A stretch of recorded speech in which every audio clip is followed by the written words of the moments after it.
आगामी कार्यक्रम प्रायोजित किया है जॉय स्माइल मिनिस्ट्रीज के मित्रों और सहयोगियों ने। हम अक्सर पूछते हैं कि परमेश्वर के लोगों के साथ बुरा क्यों होता है। पता ये एक गलत प्रश्न है और गलत प्रश्न का कोई जवाब नहीं होता कभी भी। पूछिए अच्छे लोगों के साथ क्या होता है जब उनके साथ कोई बुरी चीज होती है।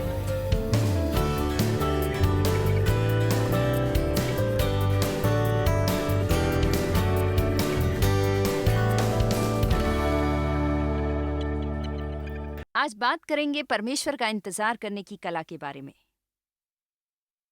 क्या आप इसके बारे में उत्साहित नहीं? हम बात करेंगे कि कैसे धीरज के साथ परमेश्वर का इंतजार किया जाए और अपने ही हाथ में सब ना रखा जाए जिससे वो बिगड़कर आपको और भी बुरे हाल में पहुंचा दे। आमीन। और देखिए, जब आप ऐसा कर सकते हैं तो ये एक आशीषित स्थान है। धीरज धरना एक आशीष है, तो कुछ भी आपको परेशान नहीं कर सकता, चाहे जो भी हो। परमेश्वर ने हमें सामर्थ्य दी है, हमारे अंदर सामर्थ्य है जो बसती है और हम सब चाहते हैं कि वो हमारे जीवन में मुक्त हो। मेरा मतलब है, मैं उम्मीद करती हूँ कि आप बीमारों के लिए प्रार्थना करने में सक्षम होना चाहते हैं और देखना चाहते हैं कि वो चंगे हों। शायद आप में से कुछ ये जानते ना हो कि आपके लिए ये एक ऑप्शन है, पर बाइबल में लिखा है वे जो विश्वास करते हैं वे बीमारों पर हाथ रखेंगे और वे ठीक हो जाएंगे। क्योंकि मेरा मानना है कि वचन में एक सामर्थ्य है जो लोगों को चंगा कर सकती है। बाइबल के भजन संहिता में लिखा है कि वो अपने वचन को भेजता है और चंगा करता है उन्हें उस गड्ढे और तबाही से। तो मैं किसी भी बात पर प्रचार कर सकती हूँ, पर जब तक वो वचन है उसमें वो सामर्थ्य है कि वो लाए मुक्ति, चंगाई और सफलता लोगों के लिए। पर आपको इस पर विश्वास करने की जरूरत है कि जब वचन प्रचारित किया जा रहा है तब आप शारीरिक रूप से चंगे हो सकते हैं। और हमारे दर्शक सिर्फ बैठे ना रहें, अपने कबाड़े से जूझते ना रहें, बस कहें वचन यीशु है असल में, और हम उनके नाम पर आते हैं। और जब वो वचन प्रचारित किया जाता है, आप इसे पाते हैं, ग्रहण करते हैं, तो इसमें वो सामर्थ होती है कि वो मुक्त करे और प्राप्त करे। इसलिए व्यक्तिगत रूप से मेरे लिए बहुत महत्वपूर्ण है कि मेरे जीवन में बहुत ज्यादा मात्रा में सामर्थ बहती रहे, क्योंकि स्पष्ट रूप से जो मैं कर रही हूं और चाहती हूं कि वो अच्छा फल लाए। मैं देखना चाहती हूं कि आप वो पूरी मदद पा सकें जो पाना आपके लिए संभव है। क्योंकि जब उन बातों की मुझे अच्छी रिपोर्ट मिलती है जो लोगों के जीवन में हुई जब वे वचन सुन रहे थे, इसलिए मुझे ये पर्याप्त मात्रा में चाहिए। इसलिए मैं पवित्र आत्मा से सहयोग करने को राजी हूं कि वो मुझ में जो भी गुण हैं उन्हें विकसित करे। वे कहते हैं कि मुझे मेरे जीवन में इन्हें विकसित करने की जरूरत है ताकि वो सब मेरे जीवन में हो सके जिनके बारे में हमने बात की है। जैसे कल ही हमने कहा, धन्य है वे जो मन के दीन हैं। ये पावर पोजीशन है। इसका मतलब है कि आप विनम्र मन के हों और ये ना सोचें कि आप अन्य लोगों से बेहतर हैं। क्या आप जानते हैं कि ये पावर पोजीशन है जब आप सचमुच विनम्र मन के हो सकते हैं। अपने बारे में बहुत ऊंचा ना सोचें, उससे जो आपको सोचना चाहिए, हमेशा बाकी सबके साथ सर्वोत्तम व्यवहार करें। ये मत सोचें कि कोई भी आपसे ज्यादा होशियार है, ज्यादा खूबसूरत है, आपसे बेहतर है, पर आप मसीह में ऑल इन वन है, जो असल में एक पावर पोजीशन है। संसार उसे कमजोरी कह सकता है क्योंकि ये उससे बिल्कुल विपरीत है जो हमें सिखाया जाता है इस दुनिया में। आप में से कितने ये जानते हैं कि यीशु कुछ अलग ही थे बाकी सब बातों में जो उनके योग्य और समय में हो रही थी जब वे आए। एक तरह से ये चेलों के बारे में कहा गया है जब यीशु प्रेरितों को छोड़कर चले गए कि ये वो मनुष्य थे जिन्होंने सचमुच संसार को पलट कर रख दिया। मैं आपके बारे में नहीं जानती, पर मैं वो औरत होना चाहूंगी जो संसार को पलट कर रख दे। मैं ऐसा व्यक्ति होना चाहती हूँ जिसका परमेश्वर इस्तेमाल कर सके सब कुछ चौंकाने वाली बातें करने को, ऐसी बातें करने को जो पहले कभी किसी ने नहीं की। आप कभी भी स्वयं को कमतर ना आंकें जब आप ऐसी बातें सुनते हैं और कहते हैं हाँ उसने बहुत अच्छा किया है पर ये मैं नहीं हो सकती। आपके पास उतना ही अवसर है जितना किसी और के पास। ये निर्भर करता है आपके विश्वास पर और जीने के अंदाज पर कि आप कितना विश्वास करने को तैयार हैं और आप कैसे जीने को राजी हैं। मैं कुछ लोगों से थोड़ा तंग आ गई हूँ जो सोचते हैं कि परमेश्वर से रिश्ता रखने के लिए उतनी ही जरूरत है कि आओ और प्रार्थना करो, कुछ दी गई पापियों की प्रार्थनाएं, और फिर बाहर वापस जाएं और वैसा जीवन जिएं जैसा हम हमेशा जीते हैं। हमें रजामंद होना होगा मसीह के लिए एक नया जीवन जीने को, और यह हमारे लिए दी गई है। हमारे पास सामर्थ्य है ऐसे जीने का, पर हमें तैयार होना होगा इस संसार में जीने को। पहले हम बात करना चाहेंगे आज के बारे में। शायद ये आपको सचमुच अजीब लगे, ये मुझे भी कुछ अजीब लगा जब मैंने पहले इसकी ओर देखा सालों साल पहले। और मुख्यतः ये कहता है, धन्य है वे जो शोक करते हैं, क्योंकि वे शांति पाएंगे।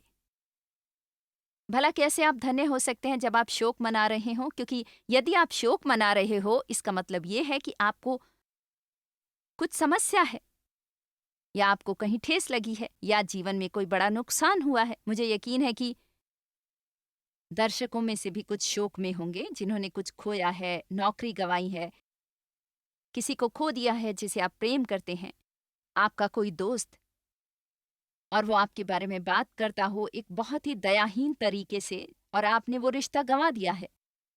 या शायद वो नौकरी जिस पर आप लंबे अरसे से थे, और आपने रिटायरमेंट के लिए बहुत सा पैसा निवेश किया था, और अचानक नौकरी चली गई। बहुत सी चीजें हैं जो हम जीवन में खो सकते हैं, बहुत से तरीके हैं जिनके द्वारा हमें ठेस पहुंच सकती है। दरअसल बाइबल में लिखा है कि जब हमें ठेस लग रही होती है तो हम आशीषित होते हैं, क्योंकि हमें शांति मिल सकती है। पर आज मैं आपसे बात करना चाहती हूं उस अद्भुत परमेश्वर के सुकून के बारे में। और कितना आश्चर्यजनक होता है कि आपको कोई समस्या हो और आप परमेश्वर को जाने और आप उनका सुकून पाने के योग्य हो सकें।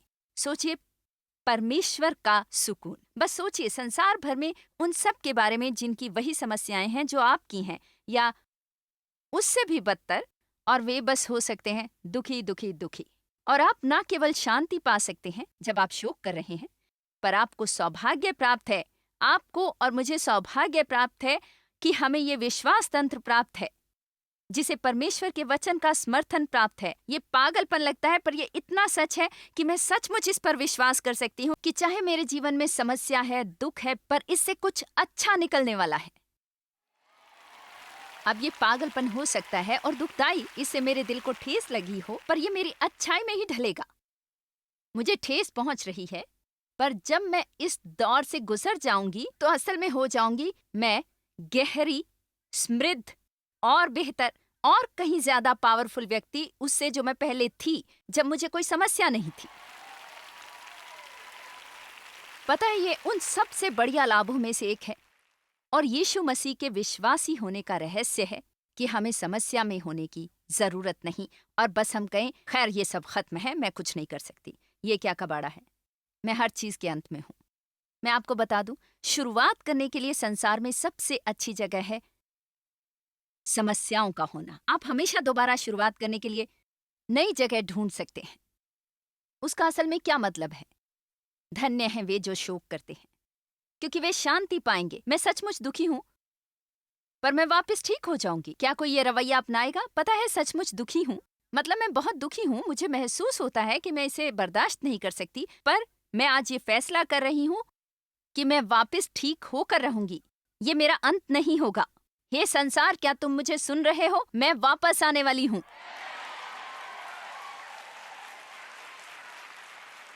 मैं अक्सर ये कहती हूं, पर ये मेरे हृदय में है। आज सुबह फिर मेरे साथ ये हुआ कि मैं एक औरत से मिली स्टारबक्स कॉफी शॉप में।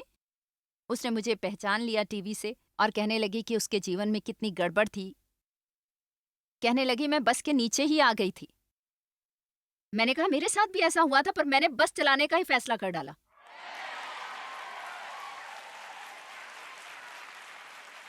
अब आप देखें कि वो समझ ना सकी जो मैं आज आपको बताने की कोशिश कर रही हूं, कि वो अपनी शेष जिंदगी बस के नीचे ही बिताने वाली थी, और वो सबको इसके बारे में बताने वाली थी, और स्वयं इस पर अफसोस करते रहने वाली थी, क्योंकि वो बस के नीचे थी, और उसे कभी ये नहीं सूझा कि बस के नीचे से रेंग कर निकल आए और ड्राइवर सीट पर बैठ जाए और उसे चलाए, बल्कि बाकी लोगों को भी सवारी कराए जो दुखी थे क्योंकि वो बस के नीचे थे।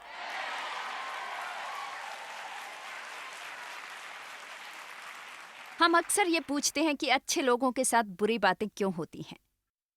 पर क्या आपको पता है ये बिल्कुल गलत प्रश्न है। हर बार जब आप गलत प्रश्न पूछते हैं तो कोई जवाब नहीं मिलेगा। पूछिए अच्छे लोगों के साथ क्या होता है जब उनके साथ बुरी चीजें होती हैं। अच्छे लोगों के साथ क्या होता है जब बुरी चीजें होती हैं। किसी ने एक किताब लिखी और क्षमा कीजिए मुझे लेखक का नाम नहीं पता। ये कि जब जीवन कठिन होता है तो मजबूत लोग बढ़ते रहते हैं। हमें कोई बात सहन करने की जरूरत नहीं। आप ये रवैया रख सकते हैं कि मैं वापसी करूंगी। मैंने जो कुछ भी किया था वो मुझे ले आया वहां से जहां से मैंने शुरुआत की थी और वहां तक जहां मैं हूं। बहुत बातें हुई हैं। नंबर 1 मेरे ख्याल से कि मैंने ढिठाई से हार मानने से इनकार किया। और मैं आपको बता दूं कि आज आप जहां हैं आपके जीवन में जो भी हो रहा है, चाहे आप इस कमरे में हैं या टीवी देख रहे हैं या रिकॉर्डिंग सुन रहे हैं, चाहे कुछ भी हुआ हो आपके साथ, ये कितना भी मुश्किल रहा हो, यदि आप इसी समय फैसला करते हैं कि मैं हार नहीं मानूंगी, मैं वापस आऊंगी, मैं जीतूंगी और न केवल ये, मैं इससे कुछ अच्छा हासिल करूंगी, क्योंकि परमेश्वर मनुष्य नहीं है कि वो झूठ बोलेंगे और उनका वचन कहता है कि सब बातें मिलकर भलाई ही उत्पन्न करती हैं उनके लिए जो परमेश्वर से प्रेम करते हैं।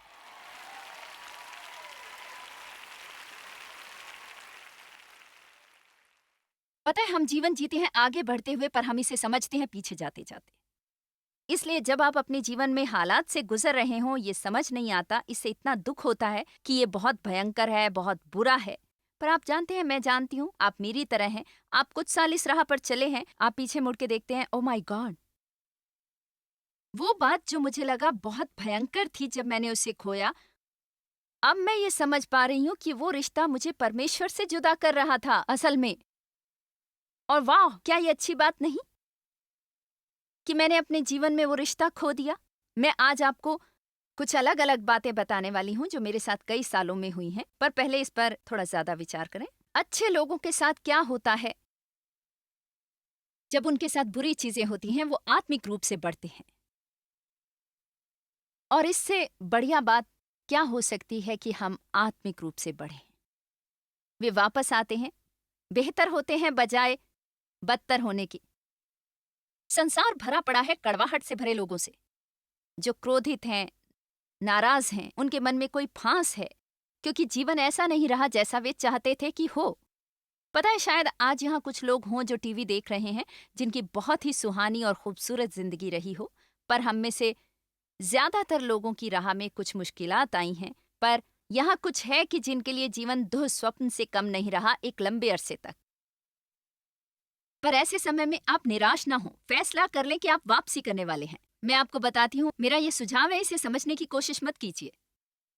स्वयं की तुलना दूसरे लोगों से करनी ना शुरू करें। उनका जीवन इतना बढ़िया क्यों है और मेरा नहीं। मैं उन सब प्रश्नों का उत्तर नहीं दे सकती और मुझे नहीं लगता कि परमेश्वर भी देंगे। वे आपको कुछ बातें दिखाएंगे। शायद ज्ञान के अभाव के कारण आपने अपने जीवन में बहुत से दरवाजे खोल दिए हैं, क्योंकि जब आपको परमेश्वर की धार्मिकता की जरूरत है तो उन्हें बंद करना होगा और हालात पलट सकते हैं। पर बहुत बार आप ये नहीं जानते कि ये बातें क्यों होती हैं। और मैंने पता लगाया कि मुझे ये जानने की जरूरत नहीं कि वे क्यों होती हैं। मुझे बस उसे जानना चाहिए जो इसे बदल सकता है हमारी भलाई के लिए। आमीन। वे उसे नहीं गिनते जो गवाया, पर उसे गिनते हैं जो उनके पास बाकी बचा है। ये इतना खतरनाक है कि बस बैठे रहो और उसके बारे में सोचते रहो, ये कारगर नहीं हुआ, वो कारगर नहीं हुआ। आपके जीवन में इस समय ऐसी कितनी बातें हैं जो कारगर हो रही हैं, कितनी बढ़िया आशीषें हैं। आप चल सकते हैं, बोल सकते हैं, सुन सकते हैं, देख सकते हैं, बिना किसी के सहारे बाथरूम जा सकते हैं। आप व्हीलचेयर पर नहीं हैं। क्या कल रात आपके सर पर छत थी, या आप उन कुछ लोगों की तरह हैं जो सर्दियों में सड़क पर सोने की तैयारी कर रहे हो? मैं बस ये सोचती हूँ कि ये सचमुच बहुत ही अविश्वसनीय और भयंकर होता होगा। और आपको पता है, चाहे इनमें से कुछ इसके बारे में कुछ कर सकते हैं, पर वो कुछ नहीं करते, वहां अभी भी एक समस्या है। अभी भी कम से कम हम उन पर करुणा दिखा सकते हैं, प्रार्थना कर सकते हैं उनके लिए। ये ना कहें परमेश्वर धन्य है। यदि आप इसके बारे में कुछ करना चाहते थे तो कर सकते थे। कुछ लोग इतने कंगाल होते हैं कि वे नहीं जानते कि वे कैसे कुछ करें जो उनके जीवन में हो रहा है उस बारे में। लोग जो अच्छे लोग हैं, जो अच्छे हैं, परमेश्वरीय लोग हैं, उनके साथ बुरी बातें होती हैं, वे परमेश्वर की आज्ञा मानते रहते हैं, चाहे कुछ भी हो जाए, चाहे कैसा भी महसूस करें, और वो परमेश्वर की शांति का अनुभव करते हैं। चलिए चलते हैं 2 कुरिन्थियों अध्याय 1 वचन 3 से 4। आज ये आपको कहीं ज्यादा बेहतर महसूस कराएगा आपकी समस्याओं के बारे में। शायद आप अपनी समस्याओं के बारे में एक्साइटेड भी महसूस करें। मुझे नहीं लगता आप विश्वास करेंगे, पर शुरुआत करते हैं वचन 3 से। हमारे प्रभु यीशु मसीह के परमेश्वर और पिता को धन्यवाद हो, जो दया का पिता और सब प्रकार की शांति का परमेश्वर है। शांति का। अब मैं 1 मिनट रुकूंगी और कहूंगी, जब आप दुखी होते हैं, ये काफी बेकार होता है लोगों के पास भागना और सोचना कि वो आपको सुकून देंगे ताकि आप इससे पार पा सकें। मैं ये नहीं कह रही कि लोग मदद नहीं कर रहे। वो अच्छा है, आपको कोई मिलता है जो आपके लिए प्रार्थना करे, आपकी सुने। सबको अच्छा लगता है जब कोई कहता है मैं समझ सकती हूँ, आपको ठेस लगी है।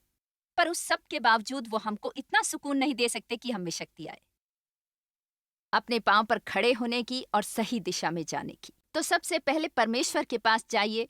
जब आपको कोई समस्या होती है, फोन की ओर मत जाइए।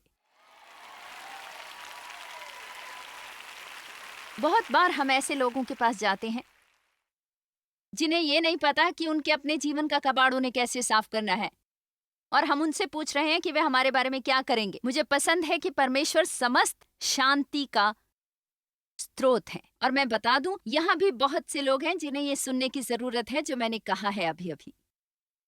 क्या आप कभी किसी पर क्रोधित हुए हैं क्योंकि आप उनके पास मदद के लिए गए और लगता था कि वो समझ ही नहीं पाते कि क्या हो रहा है?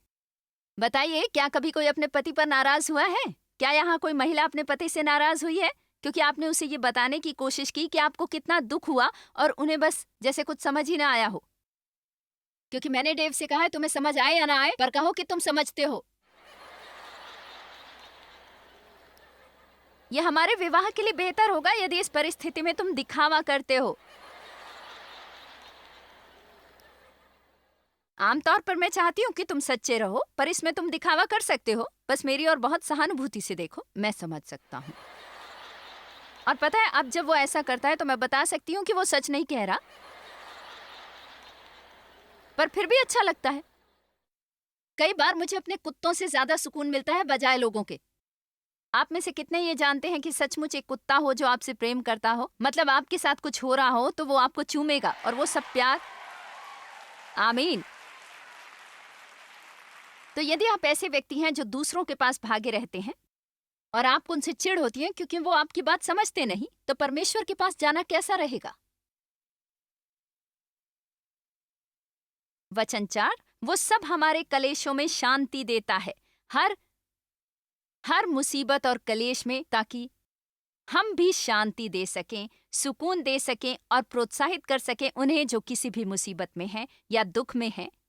उस शांति में, सुकून और प्रोत्साहन से जिसके द्वारा हमने स्वयं शांति पाई है, उस शांति द्वारा जो परमेश्वर हमें देता है।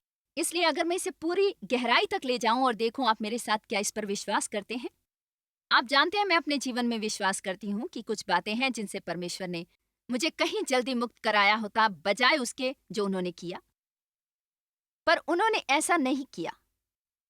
और ये खासकर इसलिए था कि अन्य लोगों को ला सकूं और शांति के बारे में सिखा सकूं जो आज मैं देने के योग्य हूं। क्योंकि जब मैंने इन चीजों से गुजरने के बारे में सोचा और इन्हें बस सरमन बुक से ही नहीं लिया, मैं उसमें थी, मैंने वैसा किया।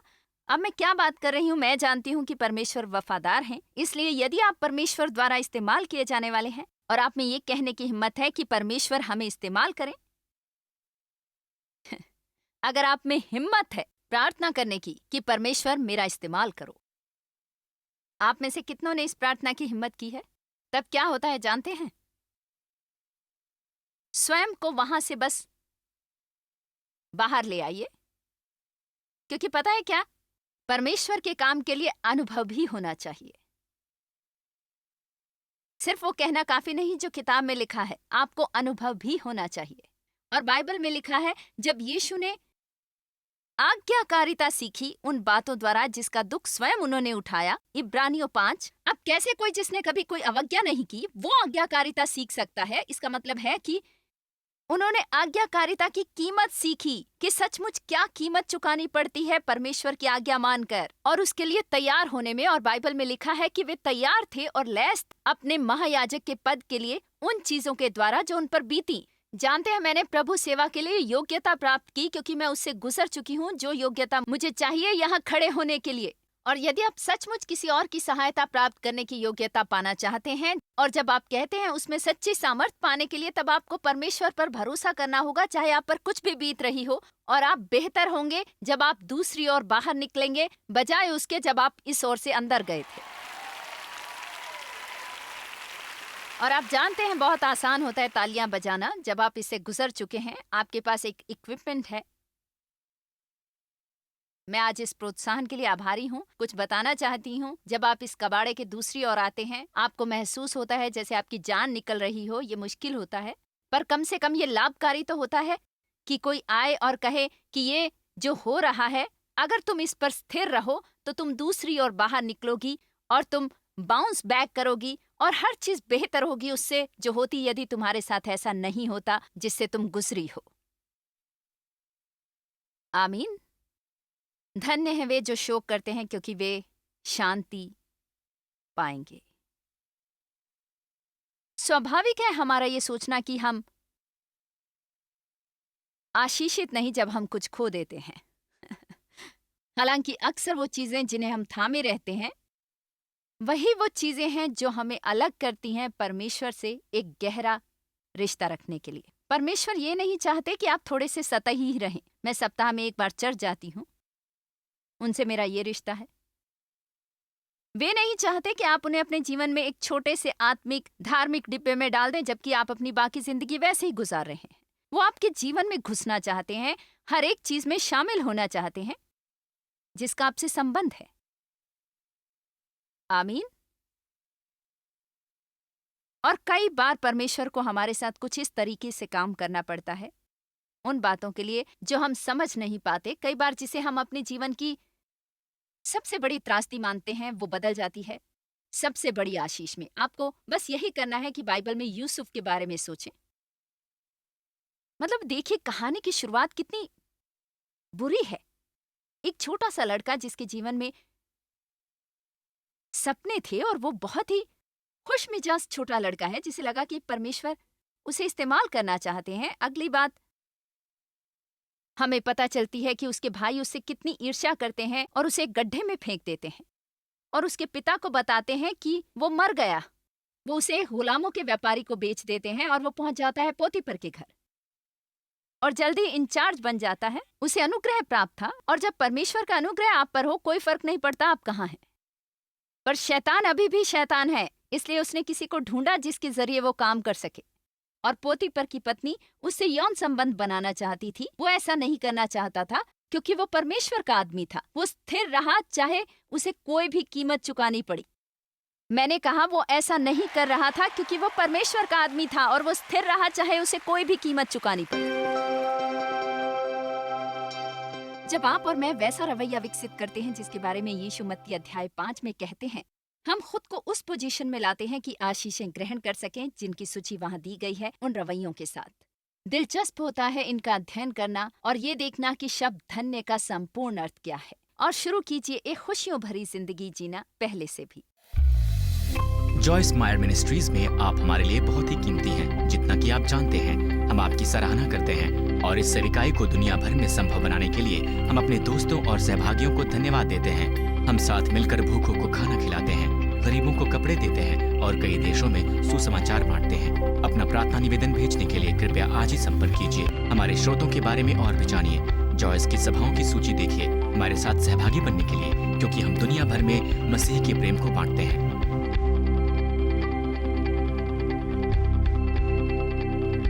इसका खर्च उठाया है जॉयस मायर मिनिस्ट्रीज के मित्रों और सहयोगियों ने।